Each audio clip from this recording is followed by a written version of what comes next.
Nouvelle pour les investisseurs crypto. Alors MiCA, on le rappelle, c'est l'acronyme de Market in Crypto Asset. C'est un règlement européen qui doit encadrer les crypto assets. Exactement, et qui encadre plus précisément les entreprises qui fournissent des services sur crypto-monnaie. On s'est d'ailleurs fait un petit peu peur avec l'histoire du minage. On s'est fait peur sur ça et sur beaucoup d'autres choses. Après, bon, faut garder en tête que en matière de réglementation européenne, il y a un délai de mise en application qui va être assez long.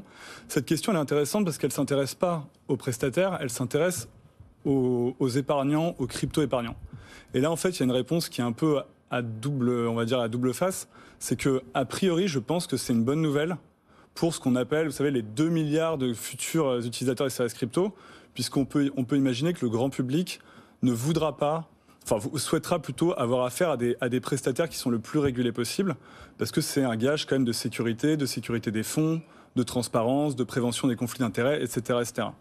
Après, il faut nuancer cette réponse, parce que cette réglementation, et ça rejoint le débat actuel sur le proof of work et sur la lutte contre le blanchiment, vous savez, en matière de réglementation, c'est la dose qui fait le poison. Donc si MiCA empoisonne l'écosystème, industriel crypto en Europe, ce sera in fine une mauvaise nouvelle pour les épargnants européens qui vont se tourner vers des acteurs étrangers, asiatiques ou américains, ce qui évidemment en termes de sécurité et à mon sens de sécurité juridique est moins favorable. Donc tout dépend de là où on place le curseur. Exactement.